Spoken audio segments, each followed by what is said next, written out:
पहले इंडिया पाकिस्तान की वॉर रोकी, अब ईरान इजराइल की वॉर रोकी। लाओ मुझे नोबेल प्राइज दो। मजाक नहीं कर रही। एक्चुअली ट्रंप ने पोस्ट करके नोबेल प्राइज का 6 मर्तबा जिक्र किया। ईरान और इजराइल के दरमियान पिछली 12 दिन लंबी वॉर शायद सबसे अजीब वॉर थी। जंग लड़ने वाले तीनों मुल्कों के लीडर्स ने वॉर खत्म होने के बाद खुद को विनर डिक्लेयर कर दिया। ईरान पर अटैक करने से सिर्फ 10 दिन पहले इजरायली प्राइम मिनिस्टर नेतन्याहू के करप्शन ट्रायल्स का क्रॉस एग्जामिनेशन शुरू हुआ था। कोर्ट में लिटरली 10,778 मर्तबा उन्होंने कहा आई डोंट रिमेम्बर। एक फॉर्मर IDF जनरल ने नेतन्याहू पर सीधा इल्जाम लगाया कि वो जानबूझकर गाजा की वॉर को कंटिन्यू रख रहे हैं ताकि खुद को जेल से बचा सकें। और दूसरी तरफ एपिस्टीन फाइल्स में घिरा डोनाल्ड ट्रंप, जिसको पाकिस्तान और दूसरे इत्तेहादी पीस नोबेल प्राइज के लिए वोट कर रहे थे, वो खुद मासूम बच्चों का कातिल और अय्याश इंसान निकला। हाय दोस्तों, 13 जून 2025 सुबह के तकरीबन 3 बजे 200+ इजरायली फाइटर जेट्स ईरान के एयर स्पेस में एंटर करते हैं। इनके निशाने पर 100+ न्यूक्लियर, मिलिट्री और इंफ्रास्ट्रक्चर टारगेट्स हैं, जिन पर ये कोऑर्डिनेटेड अटैक करते हैं। इस ऑपरेशन में तकरीबन 80 मासूम लोग मार दिए जाते हैं और 320 इंजर्ड होते हैं। ज्यादातर आर्म्ड सिविलियंस या बेगुनाह लोग थे, लेकिन कुछ हाई प्रोफाइल टारगेट्स भी थे जिनको स्पेशली लॉक किया गया। आर्म्ड फोर्सेस के chief of staff Mohammad Bagheri, IRGC के commander in chief Hussain Soleimani, Iran के न्यूक्लियर प्रोग्राम से जुड़े लोगों को खास तौर पर टारगेट किया गया, जिसमें न्यूक्लियर साइंटिस्ट मोहम्मद मेहदी थरंजी और फेरेदून अब्बासी शामिल हैं। उनको भी शहीद कर दिया गया। इजराइल ने इस पूरे ऑपरेशन का नाम रखा ऑपरेशन राइजिंग लायन। ये स्ट्राइक्स भी ऑपरेशन राइजिंग लाइन का हिस्सा थी। सबसे अजीब बात ये थी कि ईरान की तरफ से कोई प्रोवोकेशन नहीं हुआ था। हाँ, ये सच है कि दोनों मुल्कों के बीच रिलेशंस लंबे वक्त से खराब रहे हैं। पिछले साल भी दोनों के दरमियान फाइट देखी गई थी, लेकिन इस स्पेसिफिक केस में ईरान ने कोई अटैक नहीं किया। बस इजराइल ने एक दिन उठकर बॉम्ब बरसना शुरू कर दिए। जब इजराइल से पूछा गया ऐसा क्यों किया, तो प्राइम मिनिस्टर का जवाब सेल्फ डिफेंस के लिए। To defend ourselves. लेकिन ये कैसे सेल्फ डिफेंस है जिसमें पहले खुद जाकर दूसरे पर अटैक करो। वो कहते हैं उन्हें शक था कि ईरान न्यूक्लियर वेपन बनाने के बहुत करीब है। ईरान खुद प्रोड्यूस कर सकता था nuclear weapon in very short time, 1 साल या कुछ महीने कम, जो हमेशा से वो कहता आ रहा है। इसी वजह से अमेरिका और इजराइल ईरान के पीछे पड़े। यहाँ 2 इंटरेस्टिंग चीजें हैं। डोनाल्ड ट्रंप ने ईरान के साथ पुरानी न्यूक्लियर डील कैंसिल की। इजरायली PM बेंजामिन नेतन्याहू का अपने मुल्क में चल रहा करप्शन ट्रायल और डोनाल्ड ट्रंप का एपिस्टीन फाइल्स में नाम। इन दोनों को बाद में डिस्कस करेंगे, लेकिन पहले समझते हैं कि इस 12 दिन लंबी वॉर में एग्जैक्टली क्या हुआ और फिर सीज फायर कैसे हुआ। 13 जून की रात ईरान रिस्पॉन्ड करता है। इजराइल पर डजन्स मिसाइल्स और ड्रोन से अटैक करते हैं। ज्यादातर स्ट्राइक्स इंटरसेप्ट हो जाती हैं, लेकिन तेहरावी और यरूशलेम में एक्सप्लोजन्स होते हैं। अगले कुछ दिन तक ईरान और इजराइल एक दूसरे पर अटैक्स करते रहते हैं। दोनों तरफ तबाही और सिविलियन कैजुअलिटीज होती हैं। इस बीच डोनाल्ड ट्रंप ईरान से अनकंडीशनल सरेंडर की डिमांड करते हैं और कहते हैं कि ईरान को न्यूक्लियर वेपन बनाने नहीं दिया जा सकता। ईरान के सुप्रीम लीडर आयतुल्ला अली खमैनी को भी एक धमकी दी जाती है। अमेरिका को पता है आप कहां छुपे हैं, लेकिन अब उनको मारेंगे।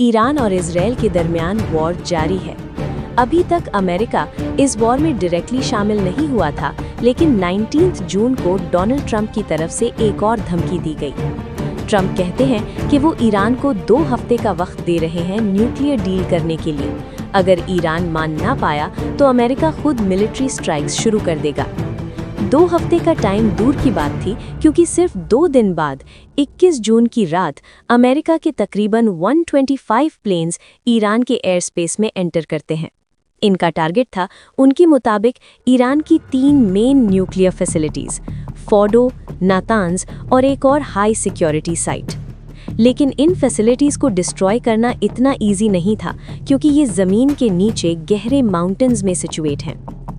फोर्डो में यूरेनियम एनरिचमेंट साइट 100 मीटर्स गहरा है और नातांज के कुछ पार्ट्स भी अंडरग्राउंड हैं। ट्रेडिशनल बॉम्ब्स और मिसाइल से नुकसान पहुंचाना नामुमकिन था, इसलिए बंकर बस्टर बॉम्ब्स यूज किए गए। अमेरिका का GBU-57 massive ordnance penetrator 13,000 kg से ज्यादा भारी और 6 मीटर से लंबा बॉम्ब जमीन के 60 मीटर्स तक पेनिट्रेट कर सकता है। इसको डिप्लॉय करने के लिए B-2 स्टेल्थ बॉम्बर यूज हुआ, जो बिल्कुल किसी साइंस फिक्शन मूवी का प्लेन लगता है। एक स्पेसिफिक टारगेट पर रिपीटेडली बॉम्ब ड्रॉप करके जमीन के अंदर तक पहुंचना होता है। 21 जून के इस मिशन में अमेरिका ने 14+ GBU-57 बॉम्ब्स ईरान पर ड्रॉप किए। ये सबसे पावरफुल बंकर बस्टर बॉम्ब्स माने जाते हैं और इस टाइप के बॉम्ब्स पहले किसी कॉन्फ्लिक्ट में यूज नहीं हुए थे। B-2 बॉम्बर ने मिजोरी एयरपोर्ट से टेक ऑफ किया, अर्थ का आधा चक्कर लगाकर नॉन स्टॉप 37 घंटे में मिशन कंप्लीट किया। दूसरी तरफ ईरान के फोर्डो न्यूक्लियर साइट को एक सबमरीन लॉन्च्ड टॉमाहॉक मिसाइल से टारगेट किया गया, क्योंकि ये साइट और भी जमीन के अंदर गहरा था और बंकर बस्टर बॉम्ब्स यहाँ नुकसान नहीं पहुंचा सकते। इसके बाद डोनाल्ड ट्रंप ने टेलीवाइज्ड एड्रेस में इस मिशन को कंप्लीट सक्सेस डिक्लेयर किया। Tonight I can report to the world that the strikes were a spectacular military success. उन्होंने क्लेम किया, ईरान की न्यूक्लियर एनरिचमेंट फैसिलिटीज को पूरी तरह डिस्ट्रॉय किया गया है। Nuclear enrichment facility completely and totally ended. इस पॉइंट पर सबको लग रहा था कि ये वॉर शायद लंबी चलने वाली है, तब तक शायद ईरान में तख्ता पलट ना हो जाए। 23 जून को ईरान की तरफ से रिटेलिएशन देखने को मिली। कतर में मौजूद अल उदैद एयर बेस को टारगेट किया गया। ये पूरे मिडिल ईस्ट का सबसे बड़ा यूएस मिलिट्री बेस है, जो यूएस सेंट्रल कमांड का फॉरवर्ड HQ है। ये वही बेस है जिसका सेंट्रल रोल था इराक, सीरिया और अफगानिस्तान ऑपरेशंस में। 23 जून के इस अटैक में ईरान ने 19 मिसाइल्स फायर किए, लेकिन सिर्फ एक मिसाइल एयरबेस को हिट करता है। कोई बड़ा नुकसान नहीं हुआ, लेकिन मिडिल ईस्ट के ऊपर सारे फ्लाइट ऑपरेशंस रुक गए। कमर्शियल एयर स्पेस 8-10 घंटे के लिए क्लोज हो गई। कुवैत, बहरीन, कतर और UAE के ऊपर एयर ट्रैफिक स्टैंड स्टिल हो गई। हालात बहुत एक्सट्रीम हो गए। लोगों को लगा था कि शायद वर्ल्ड वॉर 3 शुरू हो गया है, लेकिन अगले दिन अचानक से वॉर खत्म हो गई। डोनाल्ड ट्रंप अनाउंस करते हैं, complete and total cease fire between Iran and Israel. सबके दिमाग में एक ही सवाल, ये हुआ क्या? वॉर अचानक शुरू हुई और फिर अचानक सीज फायर, वॉर खत्म भी हो गई। सीज फायर का इंडिकेशन 23 जून के ईरान के रिटेलिएशन अटैक में ही देखने को मिला था। असल में यूएस एयरबेस पर अटैक से पहले ईरान ने एडवांस वार्निंग दे दी थी कतर और यूएस को, इसलिए यूएस ने अपने ज़्यादातर प्लेन्स बेस से हटा दिए, जिससे कोई नुकसान नहीं हुआ। जियोपॉलिटिकल एक्सपर्ट्स कहते हैं कि ईरान एक्चुअली वॉर नहीं चाहता था, लेकिन इजराइल के पहले अटैक के बाद ईरान ने दुनिया को दिखाया कि हमने रिटेलिएट किया और मुंह तोड़ जवाब दिया। ईरान के सुप्रीम लीडर कहते हैं कि ये वॉर उन्होंने जीती है।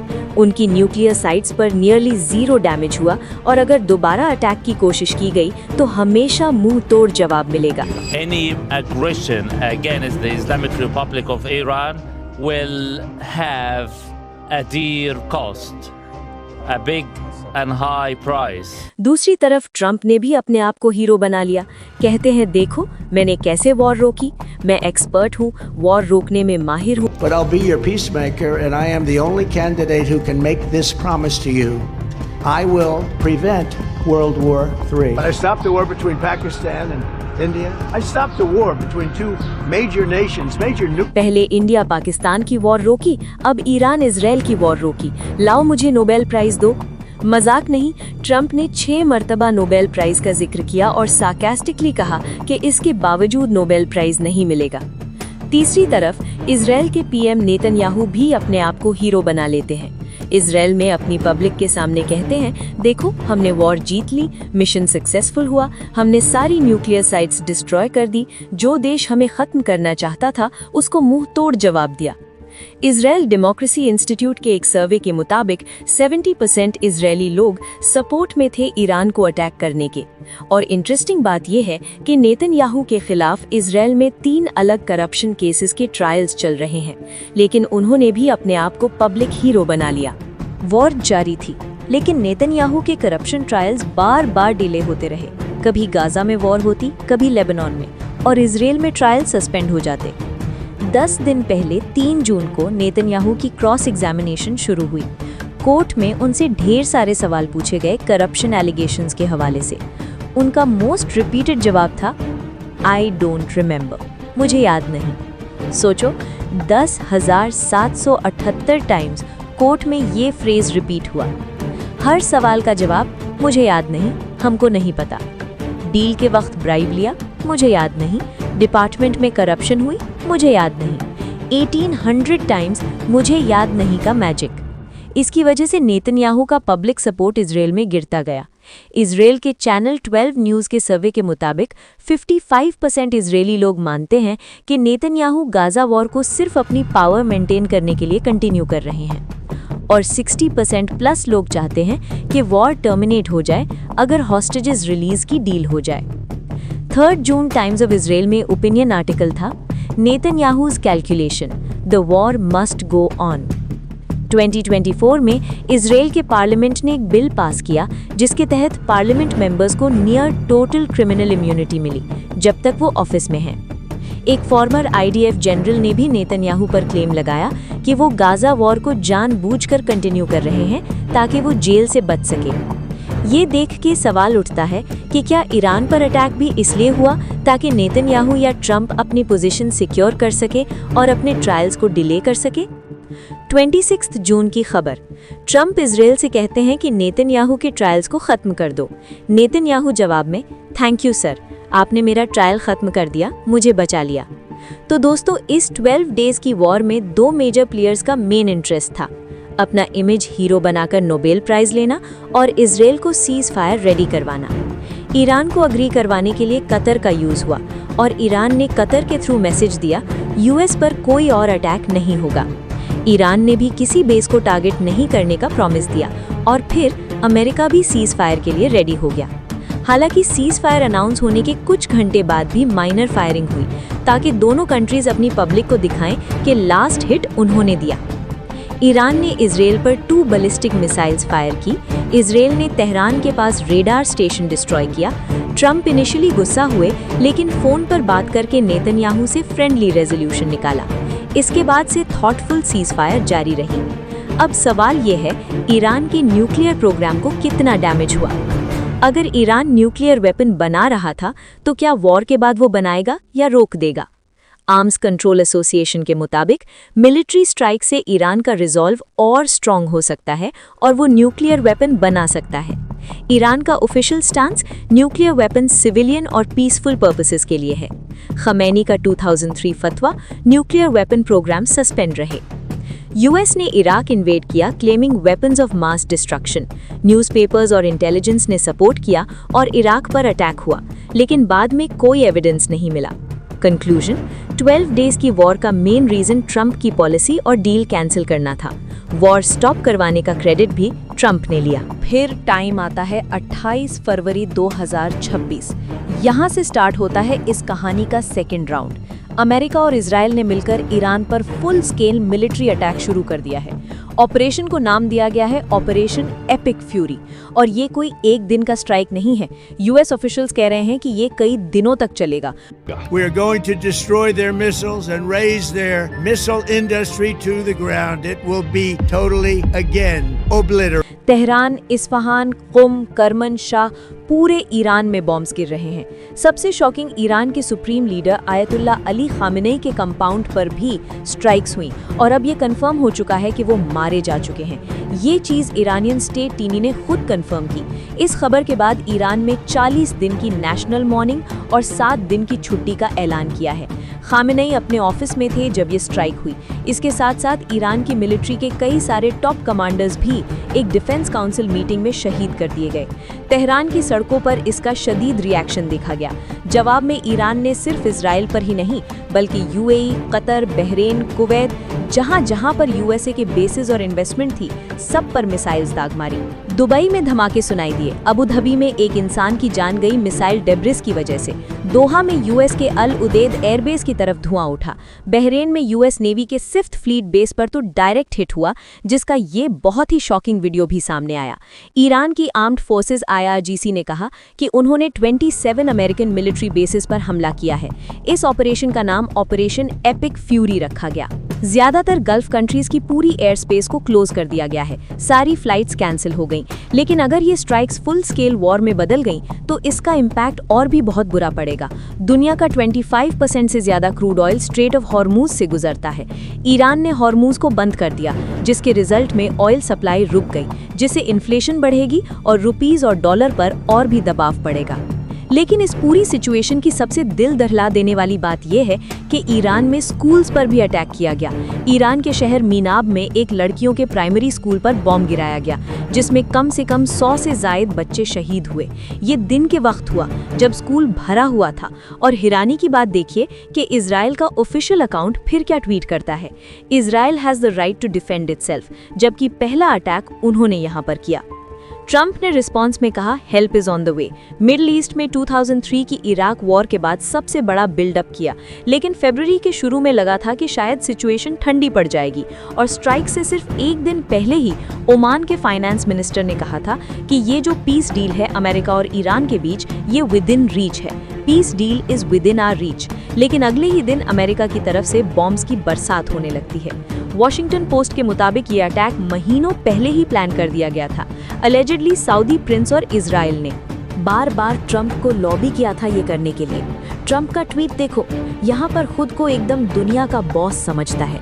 ईरानियन लोगों को लिखते हैं कि when we are finished take over your government. ये स्क्रिप्ट साल 2003 की याद दिलाती है, जब अमेरिका ने इराक पर वॉर छेड़ी थी। वो वाली वॉर 20 साल तक चली, जिसका खर्चा अमेरिकन टैक्स पेयर ने दिया और नुकसान आम लोगों को हुआ। Forces are in the early stages of military operations to disarm Iraq and to defend the world from grave danger. Military operation. अब यहाँ पर ईरान इराक से 2 गुना ज्यादा बड़ा है और बहाना दिला जा रहा है कि ईरान के डिक्टेटर को हटाने के लिए, ईरान के लोगों के लिए अमन और डेमोक्रेसी लाने के लिए ये सब किया जा रहा है। To prevent this very wicked, radical dictatorship, hour of your freedom is at hand. लेकिन देखने वाली बात यही होगी कि इससे आम लोगों को फायदा होता है या नुकसान। बहुत से लोगों को ऊपर ऊपर से देखकर लगता है कि ऑब्वियसली इससे फायदा ही होगा, लेकिन एक फॉरेन पावर का इस तरीके से इंटरफेयर करना चीज़ों को बद से बदतर भी बना सकता है। इसका सबसे बड़ा एग्जाम्पल है गद्दाफी और सद्दाम हुसैन। दोनों बड़े क्रूर डिक्टेटर्स थे, लेकिन अमेरिका ने जब इन्वेड करके इन डिक्टेटर्स को हटाया तो ये दोनों कंट्रीज और अनस्टेबल हो गए। आम आवाम के लिए हालात बद से बदतर हो गई और नए टेररिस्ट ऑर्गेनाइजेशंस पैदा हो गए। अब सबसे बड़ा डर यही है कि कहीं ईरान भी इस तरीके से अनस्टेबल ना हो जाए। इस बढ़ती हुई कशीदगी में पाकिस्तान की कोशिशें रंग ले आईं। 20 दिन के लिए सीज फायर का ऐलान तो हुआ है, अब ये कब तक टिक पाएगा, इसका जवाब कमेंट बॉक्स में दें।